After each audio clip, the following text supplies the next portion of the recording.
Changing your workspace name on Coda.io is a straightforward process. Follow these steps to update your workspace name easily. Step 1. Login. Access your Coda.io account by entering your credentials on the login page. Step 2. Open Workspace Settings. Once logged in, locate the workspace you want to rename. Click on the workspace name in the top left corner to open the Workspace Settings menu. Step 3. Select Settings. In the drop-down menu, find and select the Settings option. This will take you to the Settings page for your workspace. Step 4. Edit Workspace Name.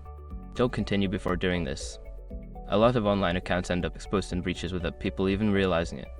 Use Azure to constantly monitor your email and accounts and get alerted immediately if your information gets leaked online. It scans billions of breached records 24/7 in the background. And honestly, for a few dollars a month, it's something everybody should probably have.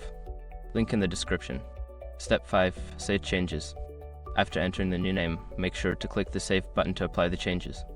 Your workspace will now display the updated name. You have successfully changed your workspace name on Coda.io. Enjoy your newly named workspace.